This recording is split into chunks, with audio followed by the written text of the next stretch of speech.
I'm Reed, and this is Man Cave Guitar Pedal Mania. Welcome back to the channel. Today, we're going to take this body that I've been working on seemingly forever, and this neck that I haven't been working on forever, and we're going to make this into a functional electric guitar. So in the last episode, we installed all of the electronics, have the switch, volume, tone, output jack, my bridge pickup, neck pickup. Today, we're going to bolt on the neck first. So, like I said, I went over the neck last time with that fret rocker. There were just a couple little spots that I'm going to be watching, but I am hoping I can get away without needing to level those things out. Anybody who actually knows what they're doing may watch this and go, "No, you fool, level them now," but we shall see. This is always the difficult part when doing jobs by yourself. Let me clamp that in place. As you can see, the neck pocket is not 100% tight, and you do not want this thing to wander around on you, because it's really important to have the correct angle.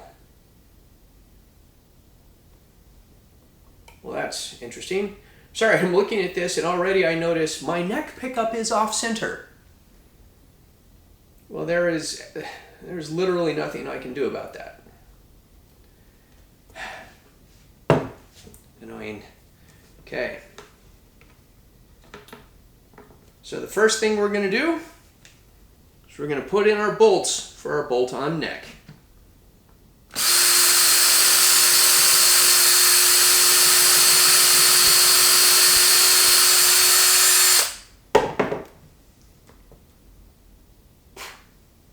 Wow.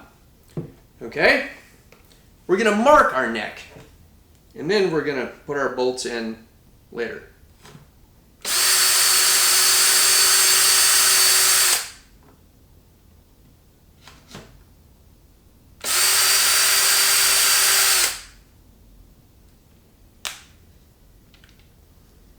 Ah, no wonder.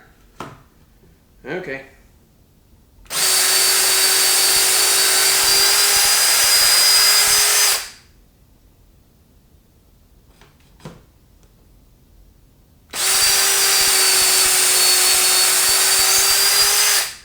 Yes, you do have to know how to use your tools.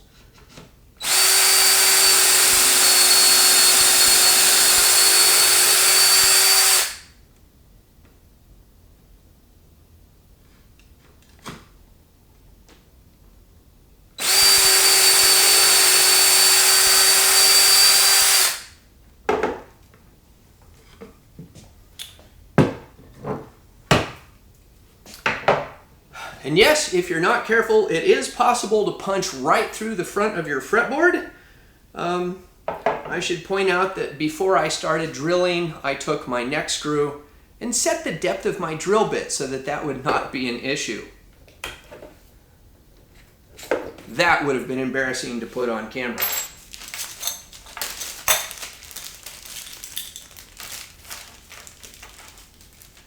Now, the mechanics of this, you have a neck plate so that those screws transfer the load that they're holding onto this plate. Sometimes people will have an inset screw with a grommet.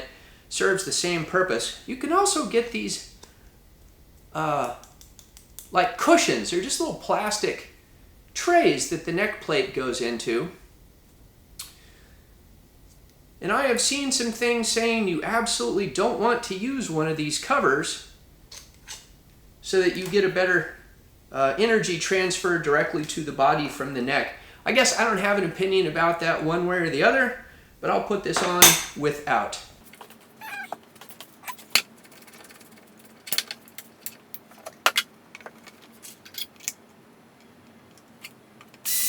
Just put them in loosely for now. We'll tighten it all up once I get all of them installed.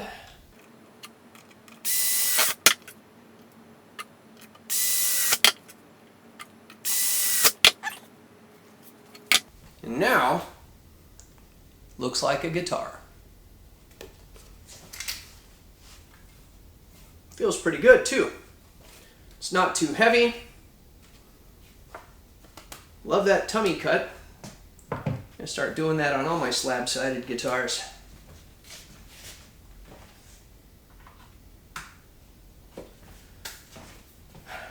All right, the next step, I've already got my tuners. I do still need to install that string tree, but that's going to be the very last thing that I do.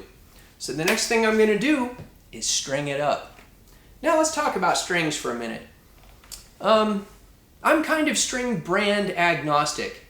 I've used DiMarzio and Ernie Ball, GHS, SIT, Dean Markley, Fender, probably others. And I think they're all good. Now you certainly can get bad strings. And a set of bad strings is a horrible, horrible thing. It will just ruin a project. Let's see here. And then you have a choice. You can hook it up with 9s or 10s. Those are the most common. I have a lot of both, but I'm going to go the regular set of 10 to 46. Oh, last one in the box. Now, I sometimes will mess this up and have to replace strings. That can get expensive if you are constantly needing a new set of strings. You can buy individual strings, but I do not have any individual strings. So every time I have to get a replacement string, I have to reach for a new pack.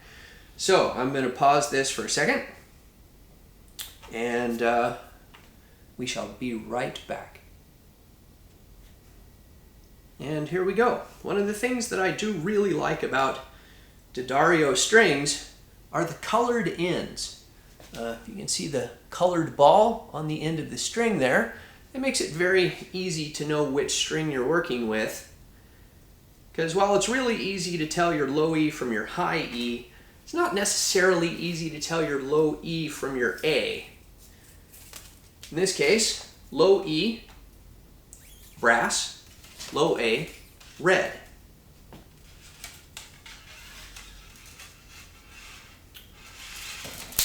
Yeah, I'll get that later. So, as I mentioned before,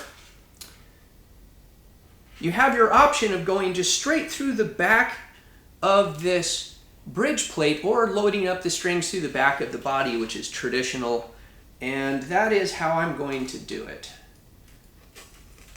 So as you can see, it just feeds right in through the back.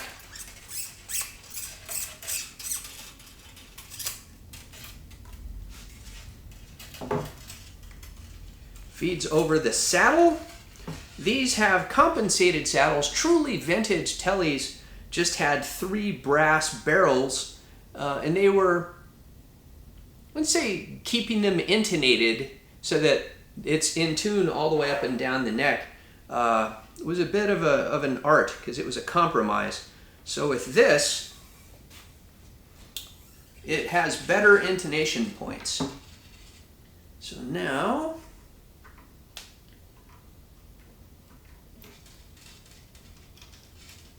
you just feed the string through the hole in the peg head.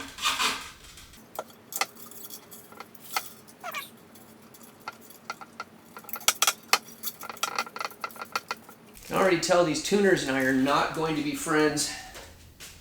That is disappointing. Okay, that is just barely acceptable. Let's put in the high string.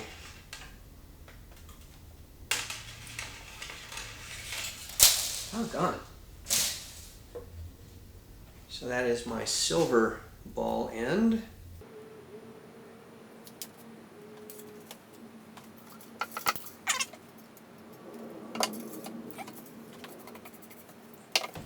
And yes, after every project I go through the shop and give it a comprehensive cleaning.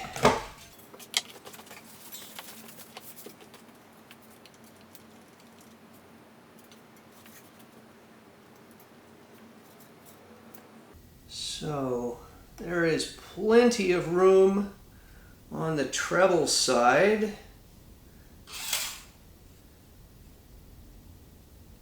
And just barely enough room on the bass side. I think that'll still work. I think it'll still work.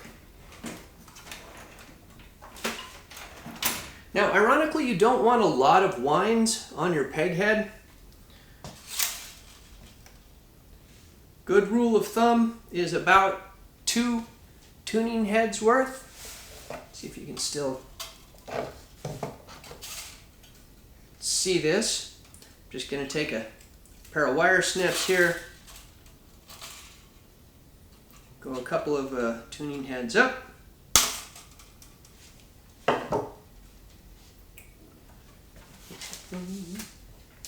Okay. So then you can go ahead and pull it back. Keep tension on the nut with your finger and then start turning. And as you can see, it doesn't slip.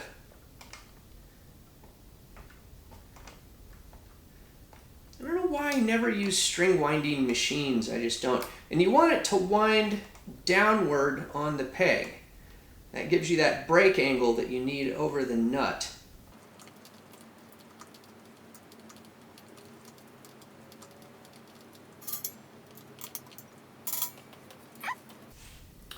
Whereas on, okay, so this is, your low strings are what they call wound strings. You can see the winding around the string, whereas your higher strings are unwound. It's just a plain piece of wire.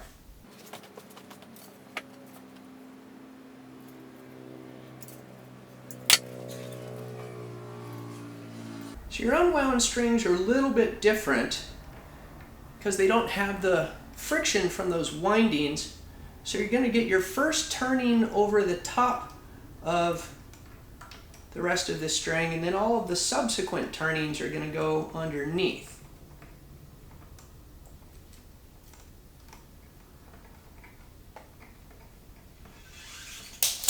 That gives you a little lock to hold that string in place.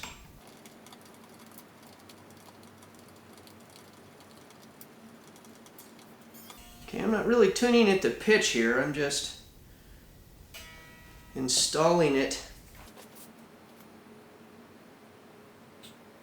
Okay.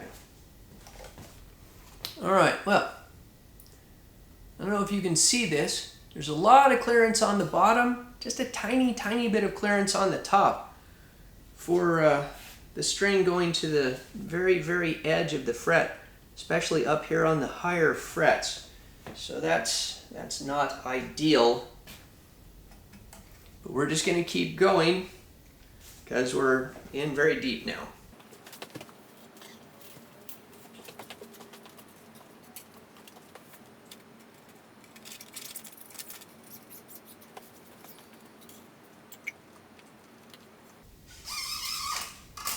Okay, same procedure. Go out about 2 peg heads worth.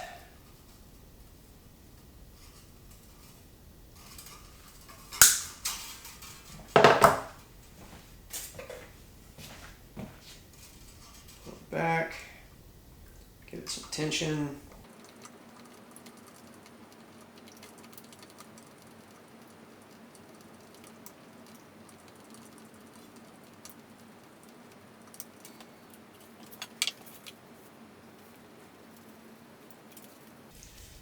A professional would have checked the pitch and yaw on the neck before drilling the bolt holes. I was just trusting the neck pocket. I may end up regretting that decision.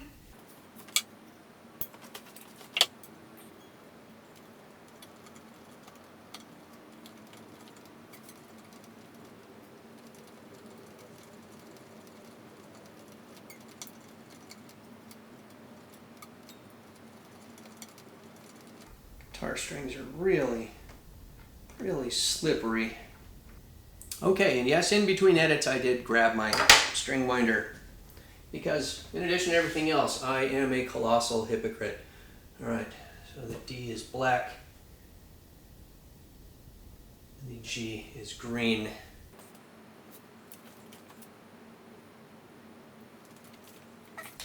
So even though it's a very, stay over here. Even though it's a very thin string, the D is still a wound string.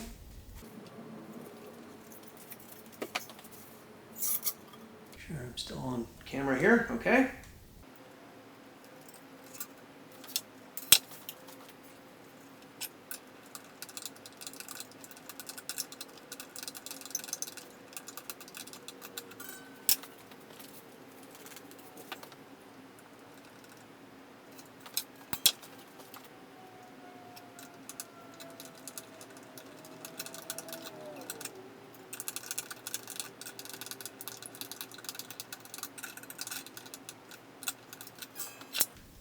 Okay, so now we get to the interesting part.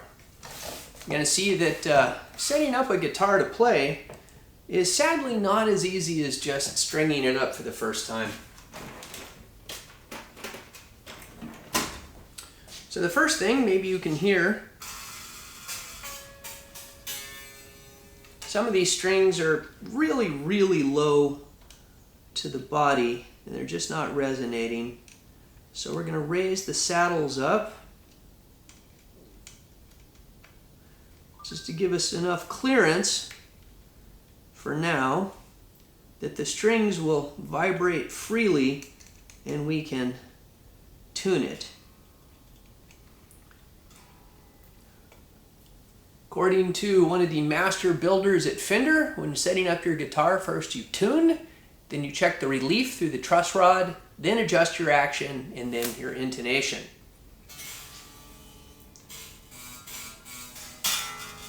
So, I'm going to take his word for it. And I need to grab a tuner. I'll be right back.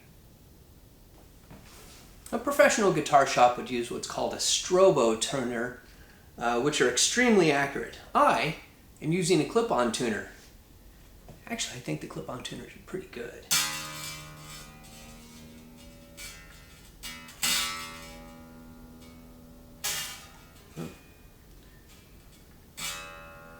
Now, because strings are literally just wires,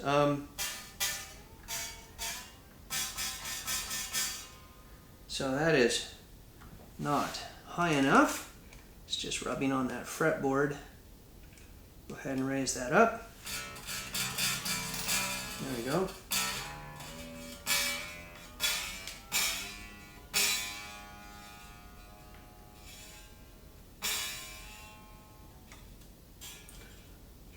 They stretch. So you can't truly get them in tune until you get them all stretched out. They can also rub on the pickups if your pickups are too high, but my pickup's plenty low. Remember, I'm not setting my action yet. I'm just raising it enough to where it'll vibrate freely. I can get a basic tune on it. This is way too low. While I'm doing this, let's talk about fretboard radius. So your fretboard is not completely flat. It has a radius on it. The original Fender was 7.5 inches, which is very round. Modern Fenders are 9.5.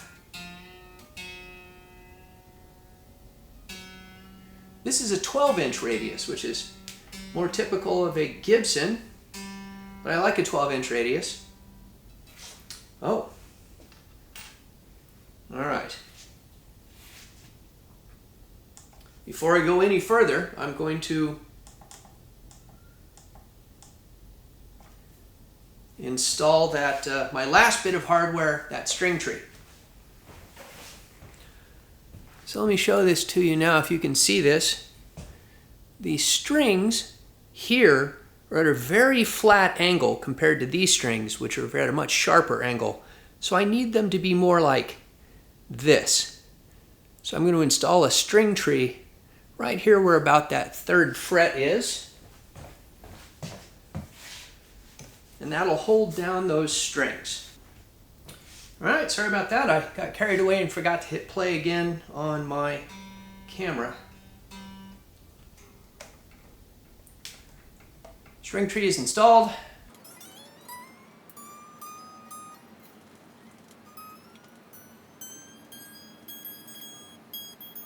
All right, now there's still plenty of clearance under that pickup, so. All right, so now all 6 strings are installed. Have my string tree. All of the hardware is on it except for strap buttons. I do that last. It's just a tradition. But now if we go back and hit that low E again, it's way out.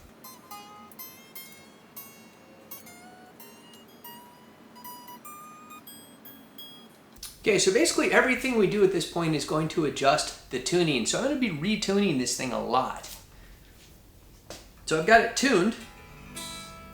Now we check the truss rod, the relief. And the way we do that is we fret it where it joins the body. And we fret it at the 1st fret. And we see what it looks like at the 12th fret. There should be just a little bit of clearance there. That is resting right on it. So I want just a little bit more relief than that. So now I need to find my truss rod wrench. Okay, and honestly I can never remember which way to turn it.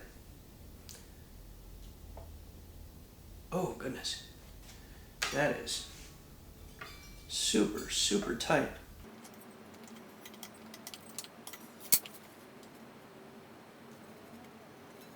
Okay, I'm going to try that.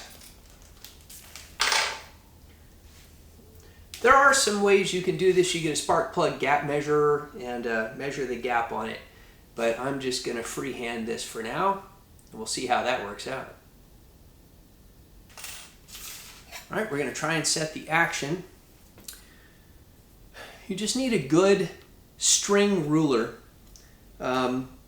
Kind of the recommended spec on a Telecaster is 1/16 inch on each string.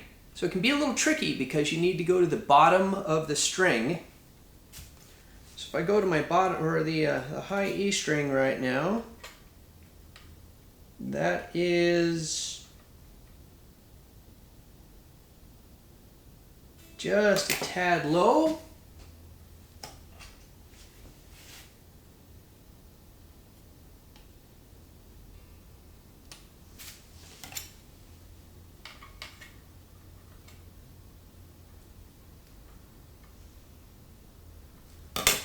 Still just a tad low.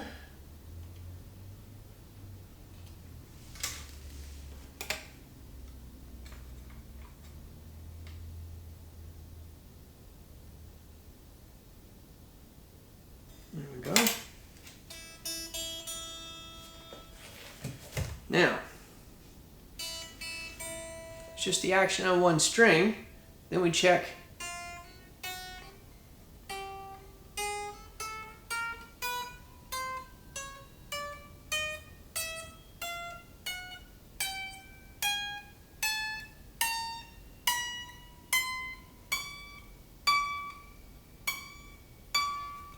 okay, so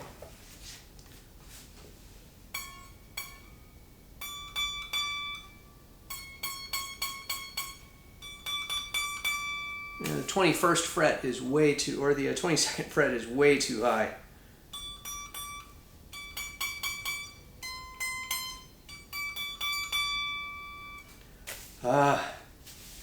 It's a difficult one to mess with too. Okay, so we'll ignore that for now. So I'm going to set all of the other strings to 0.0625, which is to say 1/16 of an inch. And then we'll see if I need to make further truss rod adjustments and all of that. And rather than rely so much on the fast forward button, I think I'm going to pause it and be right back. Okay, through a whole bunch of iterations of messing with the truss rod, messing with the height and action, retuning it and doing the whole thing again, got it pretty well.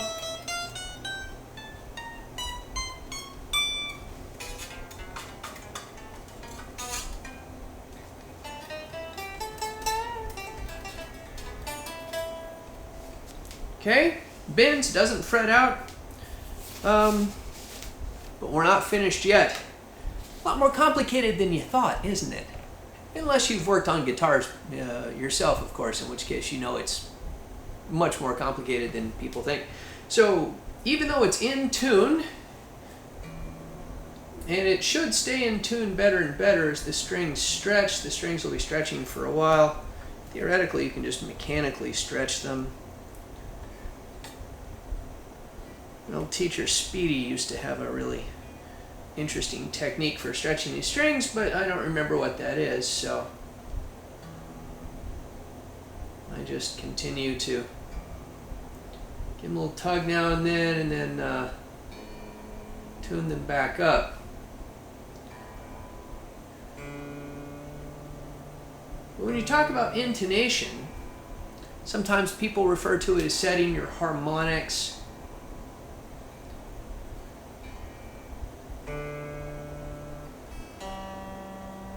You need to make sure that it's in tune all the way up the neck.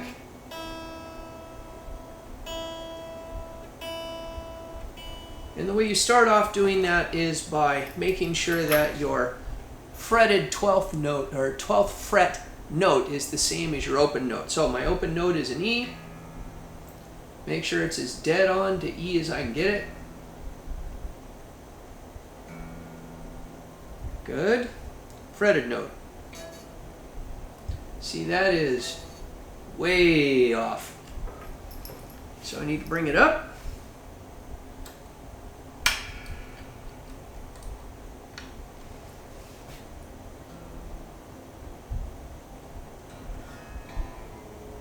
And remember that on these, every 2 strings share a saddle.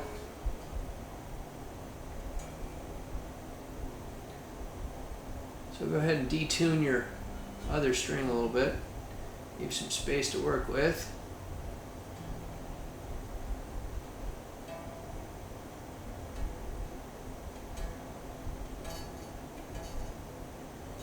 It's still way bad. Okay.